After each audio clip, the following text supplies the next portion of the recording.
Hello everyone, this is Foodie Boy. Today, I went to Torishiki, which is famous for being the #1 yakitori restaurant in Japan. I'm sure everyone has heard of Torishiki at least once. Tabelog ranks first in the yakitori category in Japan and is the only yakitori restaurant to receive a gold rating. Perhaps because of its reputation, it is extremely difficult to make a reservation. It seems that they accept reservations by phone once a month. But no matter how many times I try to call, I can't get through every time. Of course, during that time, I didn't try to call every month. But I think it's more difficult than Sushi Miyakawa, which I introduced in this Hokkaido edition, where I made a reservation after calling 200 times. However, to put it the other way around, it's such a great shop, but it's a great idea to think that it's a fair system that even people who don't know it can make a reservation. By the way, this time, I happened to be able to make a reservation due to a special situation, so if anyone wants to know the tips for making a reservation, please leave a comment. If some of you want to know, I might let you know. Even so, no matter how great the restaurant is, it's a question of whether it's worth overcoming the difficulty of making a reservation to go there. Recently, there are many popular yakitori restaurants that are different from the traditional yakitori, but this one is an extension of the classic yakitori, and it is delicious to the limit, so I thought so.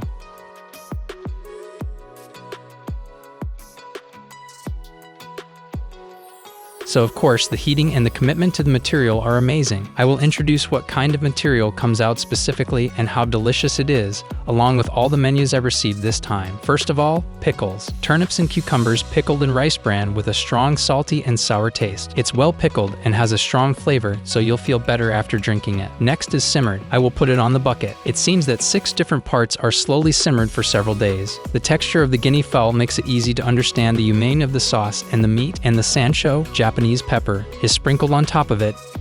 First of all, kashiwa. Kashiwa does not refer to a specific part of the chicken, but rather to chicken, so there are many different parts of the meat. This time, we will have the thigh, skin, and scissors grilled with sauce. All of them are fragrant peculiar to charcoal grilling, and the taste is not bitter at all. And the moment you bite into it, the meat juices burst out. Even though the outside is well browned, the heating technique that keeps the inside moist without losing any moisture is amazing. We prepare grated radish to cleanse the palate. It's free to replace, so if you run out of it, they'll add more. The sweet soy sauce is added, and the strongness of the daikon radish is well balanced. Even after eating yakitori, which has a strong umami and fat impact, it will make you feel refreshed. Next is gizzard. Of course, this is a part with a crunchy texture, but as you can see, it's swelled far beyond the usual image of gizzards. The surface is shiny with high-quality fat, and the combination of unique texture and umami that increases with each bite is complemented by simple shiomi. Next is chicken hot water soup. Here, he warms his heart and prepares for the roaring waves of yakitori so that he doesn't get tired. A little pepper is floating and the gentle salty flavor spreads throughout the soup. There is no unevenness in the salty taste, nor the taste is too strong, and it has a sophisticated taste. Next is quail eggs. This is the heating that is not barely soft-boiled. Some of you may be thinking, what is it? I used to think so too, but after eating this, I changed my mind. Perhaps it's because it's cooked well instead of soft-boiled, and the smoky smell is irresistible. However, the yolk is moist and creamy and has a mellow taste, while the surface is crispy due to the exquisite heating that does not become dry. Next is kappa. This is the part that is also called the yagin cartilage. The crunchy hardness of the cartilage and the chewy texture of the meat coexist, making it a dish you won't get tired of. It is full of fat and has a firm texture, but it also has a refreshing aftertaste with a hint of pepper. Next is ginkgo. It has almost no bitterness and is sweet and fluffy. It doesn't leave a sticky residue on your teeth like common ginkgo nuts. In addition, it seems that the Torishiki style is that the charcoal fire is evenly spread over. This is definitely the best ginkgo in my life, and I can't stop drinking. Next is neck skin. This is a rare part where only the skin around the neck is cut out. It seems that only one skewer can be done from one chicken. The inside is very plump. It has a strong elasticity that pushes your teeth back, making it difficult to bite through. It seems that birds with beaks that also serve as teeth move their necks a lot, so the skin around their necks inevitably has less fat and is crispy when grilled.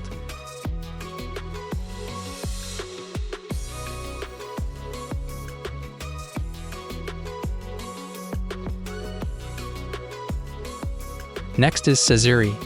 This was the most juicy yakitori I had this time. As you can see, the meat juices are dripping on the surface, and the condensed umami will explode in your mouth with the gravy. While it has a slightly mushy elasticity, it also has a soft and crisp texture that is addictive. The meat juices overflow as you chew, so chew well and enjoy. Next is shiitake. The mellow aroma unique to this shiitake mushroom is stronger than usual, and the moment you bite into it, it bursts out of your nose. It's not extremely juicy, thick, or big, but the flavor is completely different, so it's very satisfying to eat. I guess this is also due to the burning technique. Next is Hatsu. As you can see, it's incredibly swollen. As you can imagine from its appearance, the springy elasticity is a different dimension texture. In addition, there is no smell or unpleasant iron content, and the juicy fat is of high quality and melts in your mouth, which is the best. In addition, it was characterized by a powerful flavor like a high-quality gibier. Next is potato. It is skewered and grilled with butter and pepper. In this way, the scent is better and you can feel the goodness of the material. Because it is baked well, it has a rich aroma like burnt butter, but it is not overcooked and has a fluffy texture that melts in your mouth. If it's as delicious as this, grilled vegetables that aren't chicken are a great accent. Next is lever. The surface shines with the luster of fat and sauce. When I ate it, I was surprised by the gradation of the taste that was completely different from the exquisite heating inside. The part near the outside has a rich and creamy taste, but when it comes to the center part, it is too smooth and melts like a fluffy liquid past the creamy. Of course, there is no smell at all. People who don't like liver would never hate it if this was the first liver they ate. Next is atsuage.